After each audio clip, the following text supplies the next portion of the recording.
Penguin Random House Audio presents The Return of Marco Polo's World, War, Strategy, and American Interests in the 21st Century, by Robert D. Kaplan, read for you by Eric Martin. To Elizabeth M. Lockyer. The origins of hot wars lie in cold wars, and the origins of cold wars are found in the anarchic ordering of the international arena. Theorists explain what historians know. War is normal. Kenneth N. Waltz, 1988. Strategy. 1. The Return of Marco Polo's World and the U.S. Military Response. As Europe disappears, Eurasia coheres. The supercontinent is becoming one fluid, comprehensible unit of trade and conflict, as the Westphalian system of states weakens and older imperial legacies, Russian, Chinese, Iranian, Turkish, become paramount. Every crisis from Central Europe to the ethnic Han Chinese heartland is now interlinked. There is one singular battle space. What follows is a historical and geographical guide to it. The dispersion of the West. Never before in history did Western civilization reach such a point of geopolitical concision and raw power as during the Cold War and its immediate aftermath. For well over half a century, the North Atlantic Treaty Organization, NATO, condensed a millennia-long tradition of political and moral values, the West in shorthand, into a robust military alliance. NATO was a cultural phenomenon before it was anything.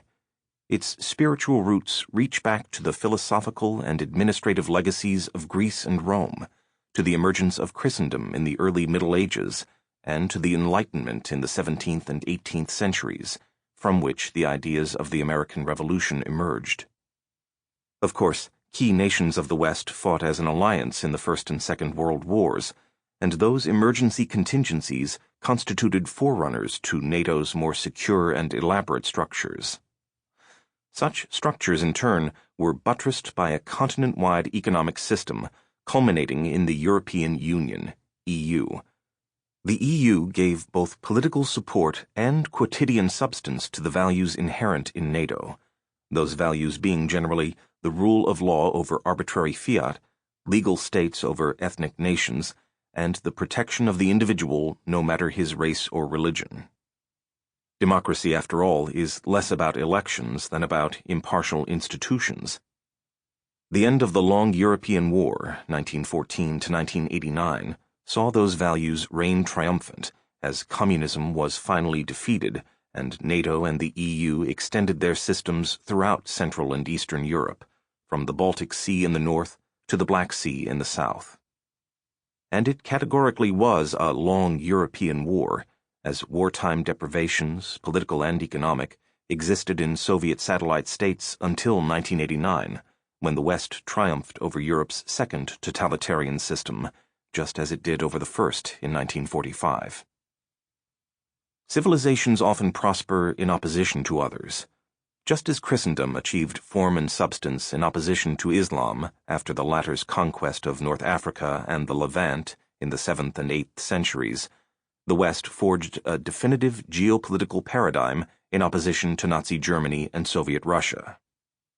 And because the aftershocks of the long European War extended to the very end of the 20th century, with the dissolution of Yugoslavia and chaos inside Russia, NATO and the EU remained as relevant as ever, with NATO demonstrating its expeditionary capability in the case of Yugoslavia, and the EU building inroads into the former Warsaw Pact to take advantage of Russia's infirmity. This era was called the post-Cold War.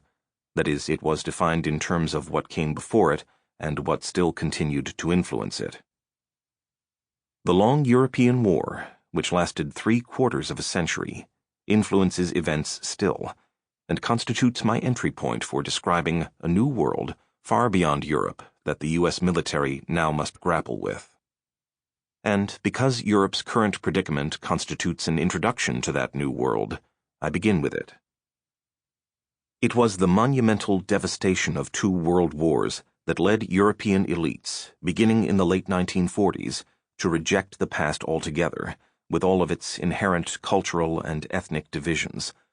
Only the abstract ideals of the Enlightenment were preserved, which in turn led to political engineering and economic experimentation, so that the specific moral response to the human suffering of 1914 to 1918 and 1939 to 1945 was the establishment of generous social welfare states, which meant highly regulated economies.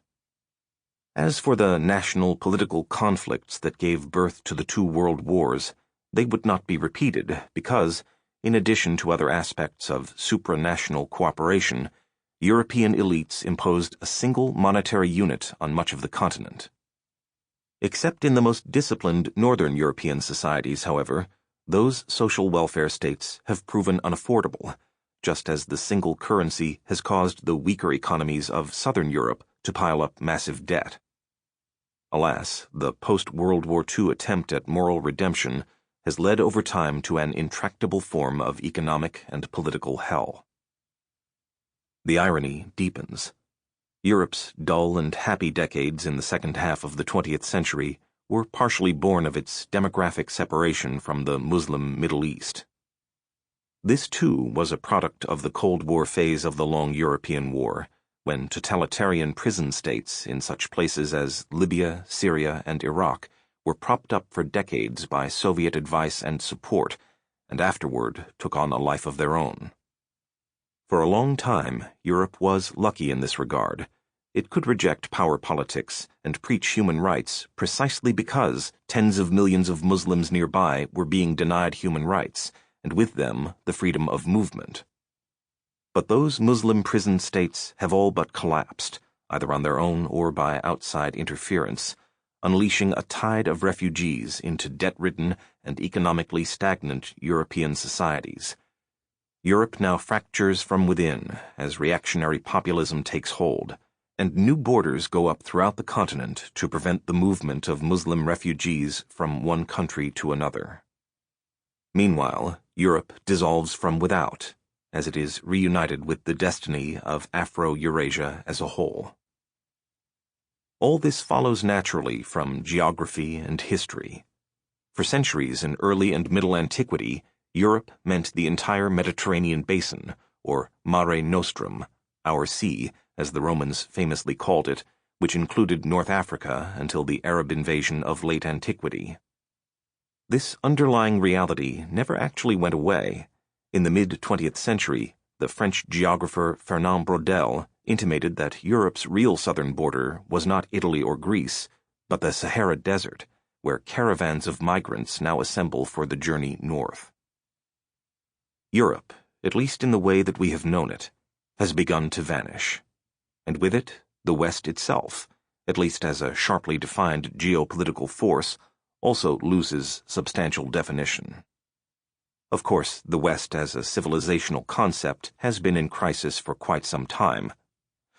The very obvious fact that courses in Western civilization are increasingly rare and controversial on most college campuses in the United States indicates the effect of multiculturalism in a world of intensified cosmopolitan interactions. Noting how Rome only partially inherited the ideals of Greece, and how the Middle Ages virtually lost the ideals of Rome, the 19th century liberal Russian intellectual Alexander Herzen observed that modern Western thought will pass into history and be incorporated in it, will have its influence and its place, just as our body will pass into the composition of grass, of sheep, of cutlets, and of men. We do not like that kind of immortality, but what is to be done about it? Indeed, Western civilization is not being destroyed. Rather, it is being diluted and dispersed. After all, how exactly does one define globalization?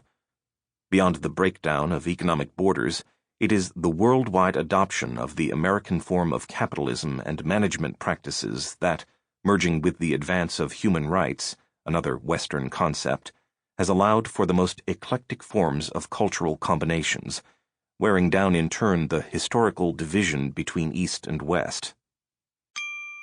Sample complete. Ready to continue?